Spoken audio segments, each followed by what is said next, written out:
Here we go. How are you, Sunil? I'm doing great, Warren. It's excited to be That's here. yeah. So excited too. I mean, this the previous session with Chris and Brittany was really inspiring. I'm curious to hear your thoughts on some of the things that they said before we kick off. Yeah, I mean, I think Chris has really hit it on the nail, particularly around the education of the fact that every single channel is unique in the nature of how you kind of connect with your customer and the medium and the platform that you do it with. But from a customer's perspective, it's all the same. And so it's really that connective tissue of making sure that you have that continuity across your ads, your landing pages, and into your product and lifecycle marketing. Awesome. And Sunil, as we kick off our session, and one of the things that we spoke about the other day, I am like super curious, and I know that our audiences will be as well. You came to Canva from Uber, and you made the switch right in the smack in the middle of the pandemic, like possibly the worst time, October of last year, in a time when Uber was massively pivoting from their rides business to their eats business, and then you joined Canva. Sorry, you joined Canva at a time where massive growth is actually happening as well. So, would love for you to take a couple of minutes and just walk us through what that experience was like. Yeah, just setting the stage. So for those of you who are not familiar, Canva is a design and communication tool suite. We have a community of over 55 million members across the world in hundreds of markets. And, both Uber and Canva are really great examples of hyper-growth companies. And so Canva really has this mission to democratize design and empower anyone to design anything and publish anywhere.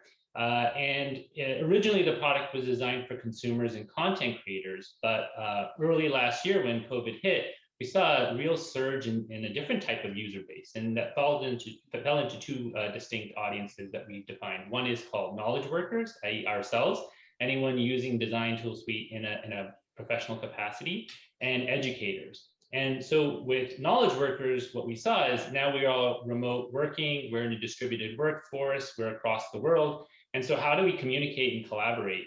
And one of the things that we saw was most challenging was this idea that you start often with a blank slate. When you open PowerPoint, when you open Google Slides, it's blank. Unless you have a really big creative team that's designed you beautiful templates, you have to kind of build from scratch. And so we've really invested in going out there to find those types of templates to give you a starting point to create your content. We've also started to think about like native formats. And so one of the unique products we have is called Talking Presentations. And so rather than all those crazy footnotes at the bottom of your presentations, you can actually VO your presentation and then distribute it. So it's a one-time creation and then a distribution that can be asynchronously consumed. For educators, we saw that, as all students were starting to go remote work learning, it was really challenging, and Zoom fatigue was really, really tough, particularly with kids. And so we saw teachers trying to use our product to build worksheets. And so we went out and found really great educational worksheet templates that teachers could use. We integrated into what are called learning management systems so that the teachers could deploy this to students. Students could do an easy drag and drop, more engaging type of worksheet engagement. And so what is to say is, like with any kind of product, things evolve as the nature of the environment changes. And as marketers, this is a very interesting challenge because essentially we built a super app of all these different great use cases, but every single customer has a very different job to be done and use case. And so what I've really come in and focused on is really building the infrastructure to think about how we scale this efforts across the number of audiences, across the number of markets, and across the different types of consumer behaviors or motions, whether it's a consumer, a B2B, or a B2C customer. So Neil, do you see anything changing, with kids going back to school, people going back to offices in some sort of capacity? How do you see this is evolving in the use of Canva as a product? Yeah, I think that it's still really too early to tell. A lot of what we're seeing is, and I imagine, is some of the nature of what we were doing remotely actually still works. And so the need to maybe have as many meetings, the need to be actually in person in the same office is changing. I mean, we're already seeing that there is larger companies are allowing their employee base to be more distributed across the locations. So I think that this idea of asynchronous communication and collaboration is still going to increase. With students, I think it's also going to be another interesting kind of development. I think that there were some elements of the way you could engage a student outside of the normal classroom, and we think that we can evolve that product suite as well. Where are you seeing the most growth within your different audiences? Yeah, I think that the growth is really coming in two areas. One is globally. We're just seeing tremendous growth of our product being used in India, Brazil, and into EMEA and in APAC. And then the other is kind of what I mentioned is this knowledge worker base. We've kind of doubled the number of members that come from a corporate kind of customer profile. So tell me a little bit more about your role specifically, and how are you approaching all of these opportunities? Yeah.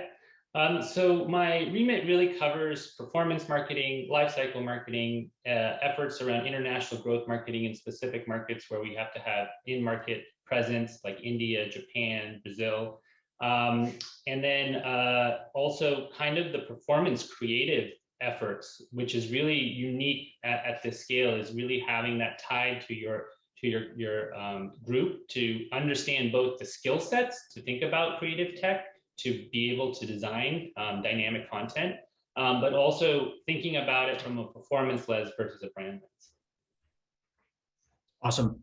And so Sunil, as you build Canva to scale as a data-driven organization, how do you think about setting those foundations to support the business as it evolves? And if you can, how do you set expectations with leadership?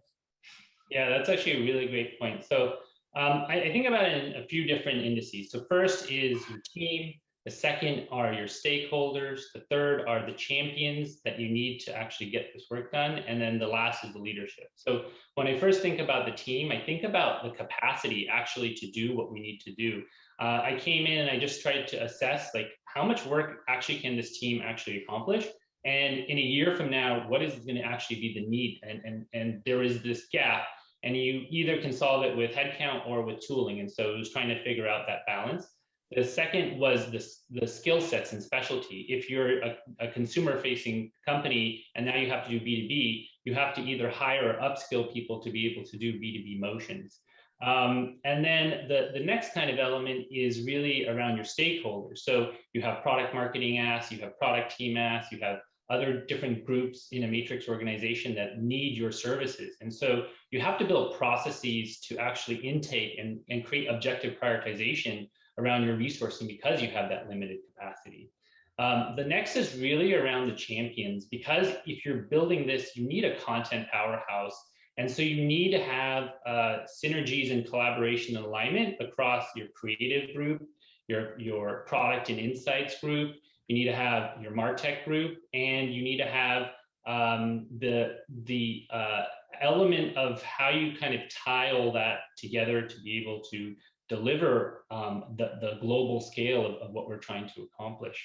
And so then the final is the leadership. Really, to build a data-driven company, it has to come from the top level. There has to be a commitment to that investment, and that if you're not a product-focused company, investing in MarTech to actually design the systems to support this can be challenging. And there is also that expectation around the fact that this cannot happen overnight.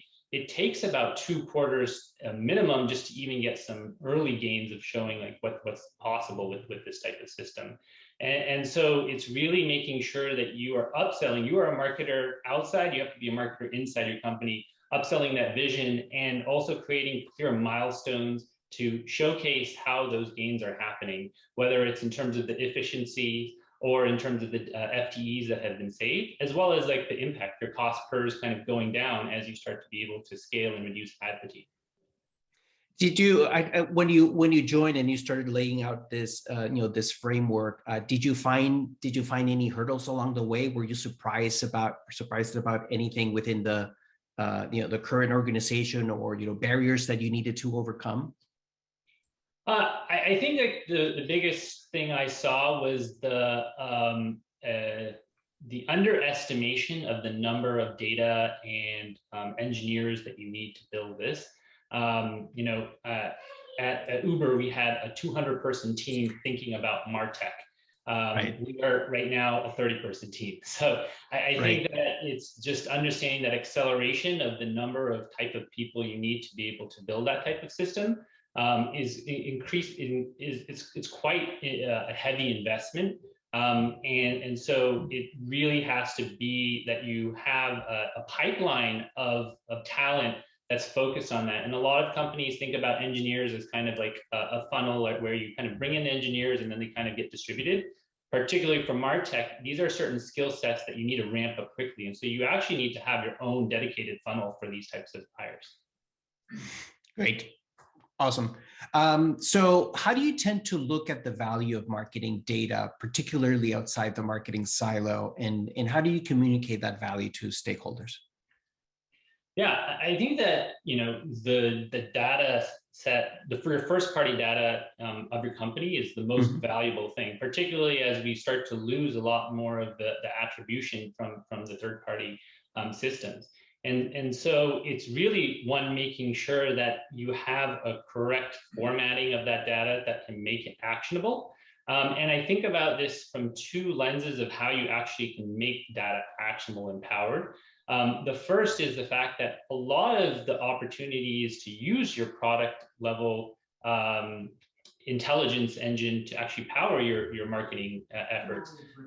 If you actually want to make a great product, you have to have AI and recommendation engines built into it to actually show what you should be doing next and what is the best way to use the product. Similarly, those are the same ways you can actually showcase your product in your marketing efforts. So at Uber, we designed creative that was showing you top eats or top rides in your city. That was powered by our product, but we were actually able to show that, and that was very effective. For us, we've been kind of starting to think about how we power the top templates that people are using into our ad creative. The other aspect is the fact that marketing is on the front lines of actually testing and learning into the customers and how they're actually resonating with our creative.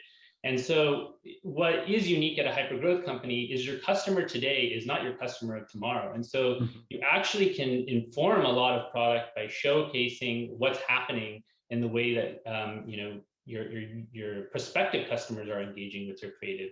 And so having that two-way communication is really important. And so a great example is in India, we saw that there was a real popularity around religious holidays. And so we were testing like the Diwali creative, and it worked really, really well. But the idea that religious holidays is not just for India, it's for other similar markets. You can build that kind of concept to work in other markets. And similarly in the product, you should be investing in more of those types of templates or use cases to solve for. Yeah, that's great. And with obviously full disclosure, right? Media.Monks and Canva, we work together, so we have you as a client. Interesting for our audiences to understand. So how do you decide what to build in-house versus when you partner with external agencies? Yeah, it's a very important kind of journey, I think about it. First is, I think about it is, do you have proprietary data? Do you have the skill sets? Do you have, does the third-party tools handle the complexity of your work? And is that work valuable for you to continue to do in your organization from a specialty and value skill set? So for the first one, it's really understanding that you have to think about your capacity to be able to leverage your first party data. And I believe that the intelligence engine, more than any time before, should be in-house. With the privacy and data consent concerns, sending your data outside your systems can be a challenge. And so, you want to basically start to create signals to send to your partners to be to have the algorithms learn versus kind of sending all your data out there. The second is really the specialty and skill set. Do you actually have team members who can do these things, particularly data science or technical? And so that's where you can lean into agencies to kind of learn and help you support that till you hit that capacity to know that this is a worthy investment inside your company. The next is really around third-party tools. And I've seen that as you start to scale, as you need these more complex measurement and dynamic content systems, one becomes expensive, and two, the tools can start to hit their limits. And so that's when you start to realize that you need to build some components proprietarily in-house to then sit on top of these other platforms. And the last, I think, one we were discussing is, to scale the amount of content, to build thousands and thousands of creative, that would take an army of people. And so there is this opportunity to partner with a great agency like yourself to be the complementary service to fuel global creative using a template brand toolkit and a way of disseminating that across different languages and different markets and different ad sizes. Yeah, and one of the things that we have noticed a lot, especially within our world, is this world moves really fast. Like, we have no time. Everything is in real time. We have no time to brief the agency, and then they go away and they come back with a solution or an idea 2 weeks later. And like that doesn't really work. So and one of the things that we have seen a lot, especially with the practice and the unit that I run at Media.Monks, yes, we have grown a lot with embedded talent inside our clients' organizations, whether they're sitting side by side, with our clients, or sitting remotely, but it's like almost like an extension of your own team. How has that played, or does that play as an advantage in getting to your outcomes better and faster? Absolutely. And the way I ever think about a relationship with an agency is it is an extension of my team. I actually have them have specific KPIs that they're actually having to meet and be accountable towards in order to actually perform their role. And I want them to be a part of the team, a part of the key meetings, so that they understand the business objectives and what we're trying to do.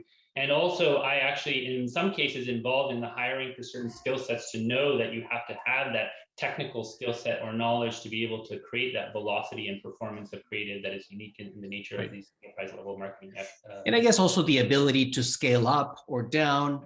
You move people around. Sometimes you need different skill sets. Yep. We're seeing a lot of that. Sunil, how do you keep up with the latest trends? Yeah, I mean, I read a lot of articles, but I think that the best way is to talk to peers in my industry and share learnings. I think that I found there to be a very open and collaborative group, as long as you're not in the exact same competitive landscape. And so I really look to a lot of companies to see what they're doing really well and sharing best practices. Would you have done anything differently at Uber with what you have learned at Canva? I think that what is nice about Canva is that, the way Uber was designed was marketing was kind of a secondary thing. We believe that the product actually would just grow users. And at Canva, it is always believed, because we are a content community and creator community, that this is the bread and butter. And so I think what has been exciting is that we are actually really creating a tight integration of the creative and the product that we use actually being a version of a future product we could actually design for our customers. So we're dog fooding our product in many ways in terms of how we're doing our marketing efforts.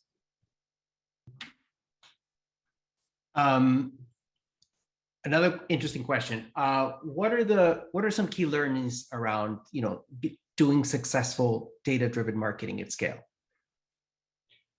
Yeah, I mean, I think that it really has to focus on a clear objective of what you're trying to achieve.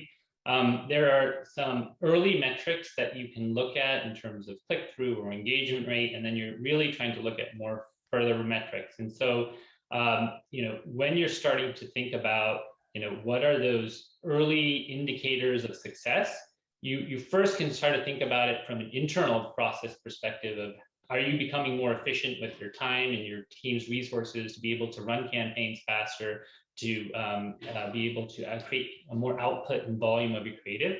And then you start to see, is it actually making it more efficient? Because we know about creative ad fatigue, particularly in like a social channel. So the fact that you have more creative to work with, you should start to see that your cost pers are starting to go down, and that the relevancy of your ads should hopefully create a better targeting experience so that your customers are more likely to actually engage with your ad and kind of move through the journey funnel. Great, awesome. I guess we can open up for questions from the audience. If we have any popping up.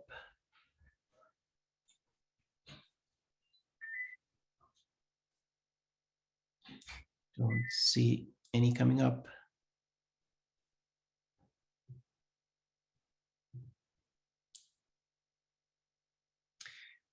Anything else you want to share with the group, Sunil, that you think could be relevant? Any recommendations for our audience members? Yeah, I think that I think there was one question came up. How does TV fit into your plan? Oh, there it is. Yeah. So the first I would say is that you first have to think about the objective of the environment that you're telling your story in, and what is it actually intended to do.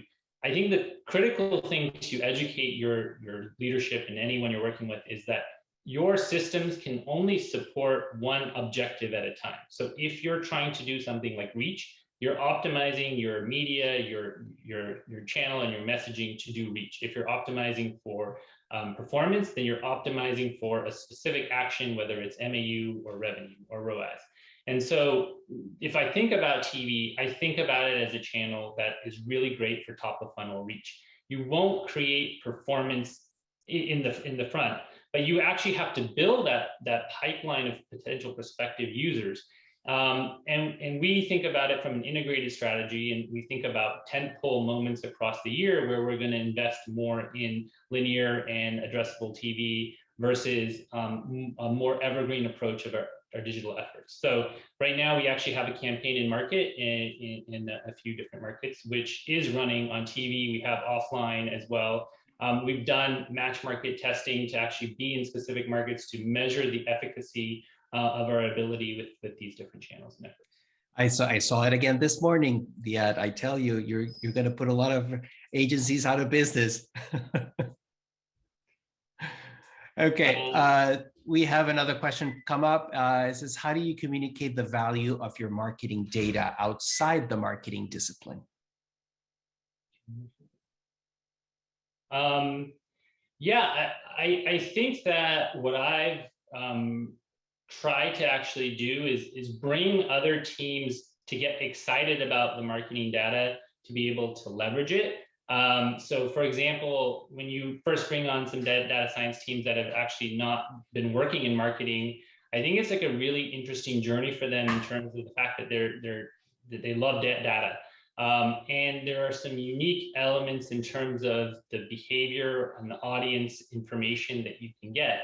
And so like one example I think Warren and I are talking about is we found out through our podcast testing that like crime, comedy, dramas is very effective as a revenue generation channel. I mean, there is some Venn diagram of how that relates to Canva, but I think these are some of the interesting nuances that you can actually get through testing. And so having those shares and doing those education sessions with your technical teams, with your data teams, and also with your product marketing teams. I think what I really try to show is like, hey, you built this, consumer profile, but is it actually targetable? Can we actually go out and reach this customer? And so translation of an offline customer into a digital customer targeting actually has to be really well mapped. Great. Okay, let's jump to the next question. I'm gonna skip this one and then come back to it. How do you think about scaling creative so you're not just creating tons of expensive one-off assets and using your marketing data to inform that creative across regions? So big question here. Yeah. So yeah, this is a really good question. So I think about it in two different lenses. So I think that you still need to invest in bespoke brand creative to tell a unique story for a moment in time or a set of time. But what I like to do is I like to think about how you can take those learnings from that to be able to actually fuel your evergreen or BAU efforts. And then the other element of that is really thinking about the fact that if you need to design something that can support 6 different audiences and be in hundreds of markets, then you actually have to have a content engine to drive that. So we think about it as designing templates. So tools like Smartly or Celtra, you can build one template and then you can build a dynamic feed that can fill in the content, the imagery. And I think like the next generation and evolution that we're trying to do is on video. How can you actually dynamically create video to be localized or the imagery inside that to actually be customized to a particular audience? Yeah, let's dive into a little bit deeper into that. So what are you doing for testing new things? Like what are the things that you're like, oh my God, I really want to try this out? Yeah, I always believe like 20%, we've carved out 20% of experimental budget, as well as I encourage 20% of my team's time to really just thinking about innovation. Oh, wow. We also have a dedicated team to just thinking about new channels and new channel growth. And the objective is to design that channel to be able to create it to an evergreen scale. So we have these milestone gates to say, one, is this something that you can scale from a campaign automation perspective? Two, is this a way that you can scale it from a globalization? Like how many markets can you actually distribute this channel into? And then three, is it measurable? And so, with nascent channels like podcasts or even like audio, programmatic audio, like that can be quite challenging to measure in normal attribution. So you actually have to build some safeguards in place to kind of learn and test. But over time, you have to actually figure out how to measure and incorporate it into your attribution models. So Neil, you're running a global team, right? You're spread out all across the globe. Is there any particular region that has surprised you in the way that they've approached opportunities or come up with ideas? Like, who's shining out there? Yeah, I mean, I would say it's a unique circumstance, but it's also been very educational. Is we created a team in the Philippines, and because of that, we actually have a presence in the Philippines, and they've really focused on community building. And this kind of underground effort of community building is really a good model to actually think about of how we can actually incorporate that in other markets. And so this is a really great example of a very local effort that can actually have global scale. And then when it comes to kind of growth, India and Brazil are just crazy growth because of just the need to have these types of tools and in these economies that are trying to figure out ways to kind of visually communicate and collaborate. That's awesome. That's great. What is the best advice you've ever received? I would basically, I would sum it in saying that everything changes. And so your best form of stability is assuming that things will change in the next quarter or in the next week. That's so a good one. How do you prepare and how do you future-proof for that? That's a great one. That is a great one. Let's see, any more questions coming in from the audience? I think that's it. So Neil, this has been great. Super informative. I guess we have some time back for folks.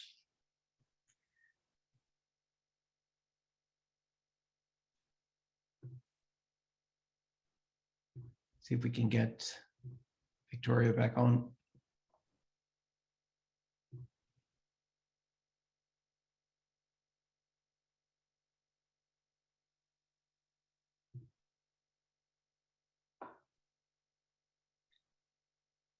There you are.